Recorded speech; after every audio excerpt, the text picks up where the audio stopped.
Capítulo 3. Da volta do espírito, extinta a vida corpórea, à vida espiritual.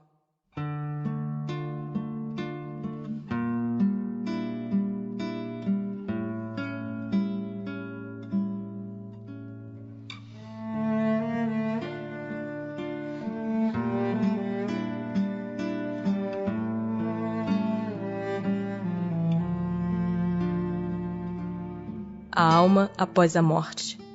Que sucede à alma no instante da morte? Volta a ser espírito, isto é, volve ao mundo dos espíritos, donde se apartara momentaneamente. A alma, após a morte, conserva a sua individualidade? Sim, jamais a perde. Que seria ela se não a conservasse? Como comprova a alma a sua individualidade, uma vez que não tem mais corpo material? Continua a ter um fluido que lhe é próprio, haurido na atmosfera do seu planeta, e que guarda a aparência de sua última encarnação, seu perispírito. A alma nada leva consigo deste mundo? Nada, a não ser a lembrança e o desejo de ir para um mundo melhor. Lembrança cheia de doçura ou de amargor, conforme o uso que ela fez da vida. Quanto mais pura for, melhor compreenderá a futilidade do que deixa na terra. Que pensar da opinião dos que dizem que após a morte a alma retorna ao todo universal? O conjunto dos espíritos não forma um todo? Não constitui um mundo completo? Quando estás numa assembleia, és parte integrante dela, mas não obstante, conservas sempre a tua individualidade. Que prova podemos ter da individualidade da alma depois da morte? Não tendes essa prova nas comunicações que recebes? Se não fosses cegos, verias. Se não fosses surdos, ouverias. Pois que muito a miúde uma voz vos fala, reveladora da existência de um ser que está fora de vós. Em que sentido se deve entender a vida eterna? A vida do espírito é que é eterna. A do corpo é transitória e passageira. Quando o corpo morre, a alma retoma a vida eterna. Não seria mais exato chamar vida eterna a dos espíritos puros? Dos que, tendo atingido a perfeição, não estão sujeitos a sofrer mais prova alguma? Essa é antes a felicidade eterna. Mas isto constitui uma questão de palavras. Chamai as coisas como quiserdes, contanto que vos entendais. Separação da alma e do corpo. É dolorosa a separação da alma e do corpo? Não. O corpo quase sempre sofre mais durante a vida do que no momento da morte. A alma, nenhuma parte toma nisso. Os sofrimentos que algumas vezes se experimentam no instante da morte são um gozo para o espírito que vê chegar o termo do seu exílio. Como se opera a separação da alma e do corpo? Frágeis os laços que a retinham, ela se desprende. A separação se dá instantaneamente por brusca transição?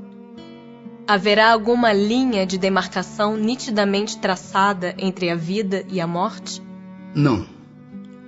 A alma se desprende gradualmente. Não se escapa como um pássaro cativo a que se restitua subitamente a liberdade. Aqueles dois estados se tocam e confundem, de sorte que o espírito se solta pouco a pouco dos laços que o prendiam. Estes laços se desatam, não se quebram. A separação definitiva da alma e do corpo pode ocorrer antes da cessação completa da vida orgânica? Na agonia, a alma, algumas vezes, já tem deixado o corpo. Nada mais há que a vida orgânica. O homem já não tem consciência de si mesmo. Entretanto, ainda lhe resta um sopro de vida orgânica. O corpo é a máquina que o coração põe em movimento. Existe enquanto o coração faz circular nas veias o sangue, para o que não necessita da alma. No momento da morte, a alma sente, alguma vez, qualquer aspiração ou êxtase que lhe faça entrever o mundo onde vai de novo entrar? Muitas vezes, a alma sente que se desfazem os laços que a prendem ao corpo. Emprega então todos os esforços para desfazê-los inteiramente. Já em parte desprendida da matéria, vê o futuro desdobrar-se diante de si e goza por antecipação do estado de espírito. O exemplo da lagarta, que primeiro anda de rastos pela terra, depois se encerra na sua crisálida em estado de morte aparente, para enfim renascer com uma existência brilhante, pode dar-nos ideia da vida terrestre, do túmulo e finalmente da nossa nova existência? Uma ideia acanhada. A imagem é boa, todavia cumpre não seja tomada ao pé da letra como frequentemente vos sucede. Que sensação experimenta a alma no momento em que reconhece estar no mundo dos espíritos? Depende. Se praticaste o mal, impelido pelo desejo de o praticar, no primeiro momento te sentirás envergonhado de o haveres praticado.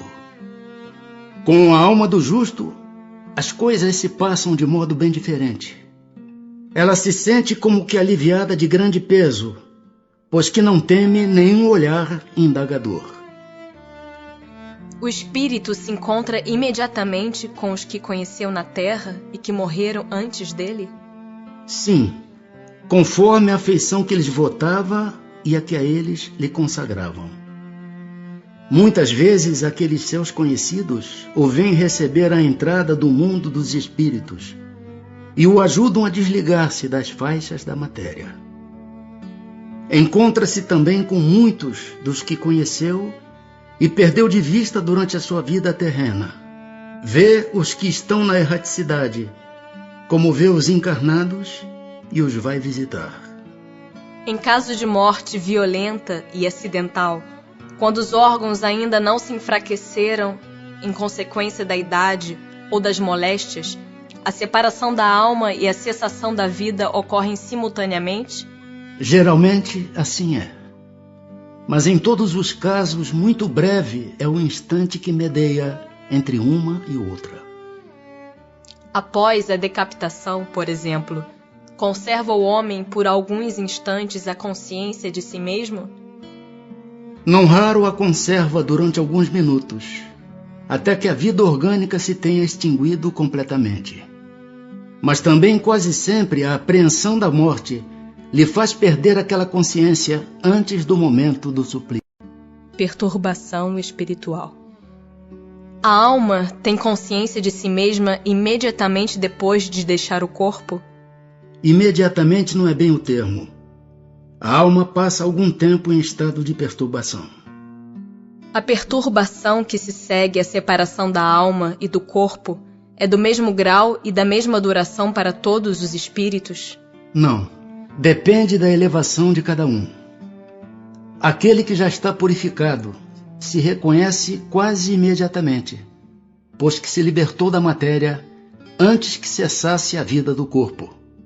Enquanto que o homem carnal, aquele cuja consciência ainda não está pura, guarda por muito mais tempo a impressão da matéria.